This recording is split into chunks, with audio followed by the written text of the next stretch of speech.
pero también hay que hacer un análisis de por qué surge este movimiento, y creo que nos puede ayudar, ¿no, Jesús?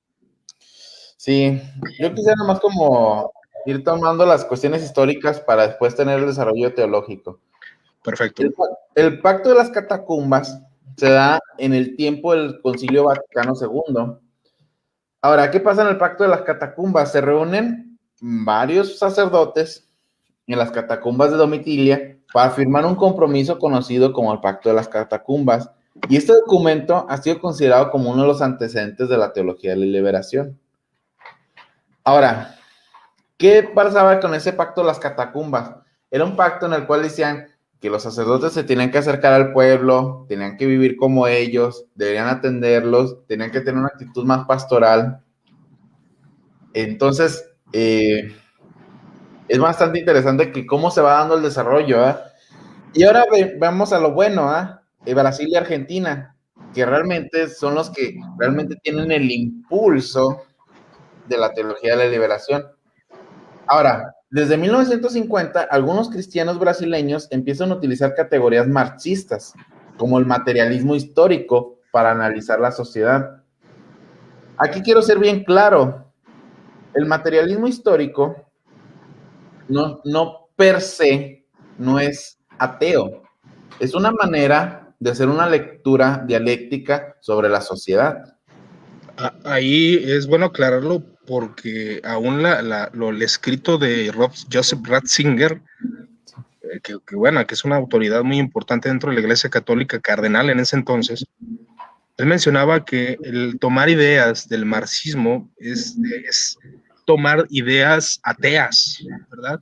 Entonces, esa con tu aclaración, podemos ver que el marxismo no es en sí ateo, como que estás diciendo. Como tal, no. O sea, Marx es ateo. Ahora, y utiliza una herramienta que se llama, o sea, utiliza la dialéctica. ¿Cuál es la diferencia? La dialéctica viene de Hegel, que Hegel obviamente pues es un creyente, obviamente no muy ortodoxo, de hecho es luterano Hegel, pero utiliza una herramienta. La diferencia es que Marx hace una lectura sobre lo que son las estructuras y las superestructuras, cómo se van superdiendo y van cambiando. Obviamente él toma la referencia que las luchas sociales son las que hacen que la sociedad cambie. Eso es lo que hace. Es una lectura histórica. Ahora, Richard Shaw, que es un misionero presbiteriano protestante, se establece en 1952 y trabaja con los jóvenes de la Confederación de las Juventudes Presbiterianas.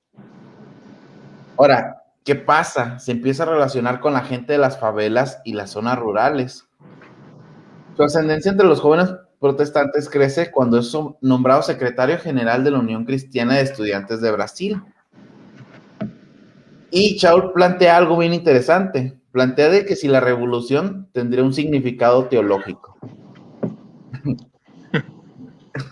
Eso es bastante interesante porque hace una lectura utilizando el materialismo histórico, pero aplicando términos teológicos. O sea, ¿qué significa esto para la historia teológica?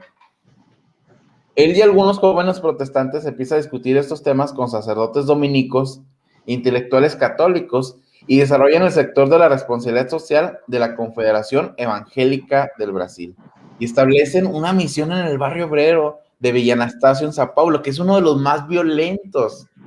Y trabajan directamente como obreros de la industria siderúrgica, evangelizando y participando en actividades por los derechos de los trabajadores. Y es a partir de 1960 que empieza a surgir el movimiento de las comunidades eclesiales, principalmente en la Iglesia Católica, pero en otras iglesias como la Metodista, la Luterana y la Presbiteriana. O sea, reformados, luteranos y arminianos, o sea, si quieres llamarlo.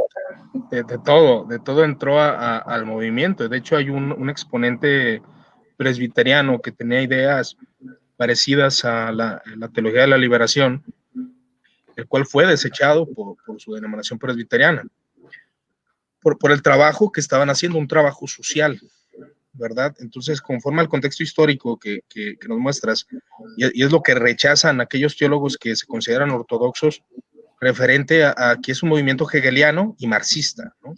Y por ende ya es negativo, o sea, por ende esto ya es herético por ser algo marxista y hegeliano. Ahora, creo que muchos problemas que tendríamos que analizar, como esta batalla de Joseph Ratzinger contra el Leonardo Boff, y aún con Gustavo Gutiérrez, que manejan de manera muy diferente el tema teológico.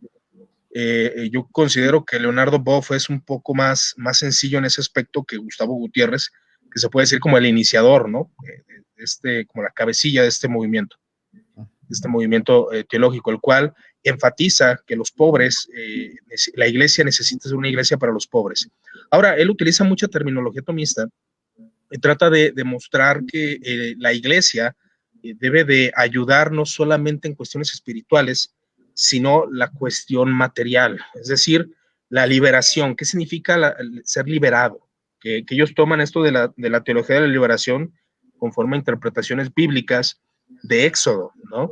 De que el pobre necesita ser libertado, necesita ser puesto en una condición no solamente espiritual de bienestar, sino aún económico, aún que no sean oprimidos por los poderes, como en este caso Faraón, que no sean oprimidos por la maldad del pecado que ellos mismos afirman, que ha llevado a que la gente llegue a una pobreza terrible. Entonces, por eso toma el nombre de la teología de la liberación.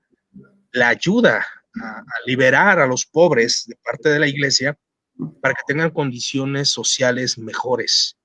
Estamos hablando que los maras, que también algunos han sido llevados a centros de rehabilitación por cuestiones sociales, precisamente de la teología de la liberación. Ahora, nosotros podemos colocarnos en la trinchera y condenar todo esto, pero hay aspectos positivos que tenemos que ver. Ahora, dice la arquidiócesis en 1964, y esto es lo que habla la liberación. Dice la arquidiócesis y proclama, dice, debo, siguiendo el ejemplo de Cristo, observar un amor especial por los pobres. La miseria es escandalosa, envilecedora, daña la imagen de Dios que hay en cada hombre. La escandalosa miseria debe, ciertamente, ser atendida de manera inmediata. Pero para atacar las raíces del mal, hay que romper el círculo vicioso de la falta de desarrollo y de la miseria que se engendra una a otra. Hay veredas que no podemos abandonar por el pretexto de que las enarboló gente que se equivocaba.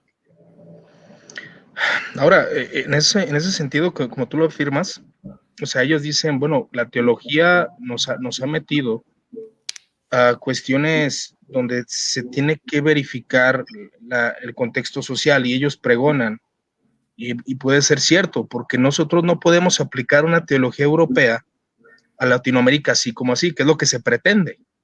Se pretende por muchos movimientos ahora.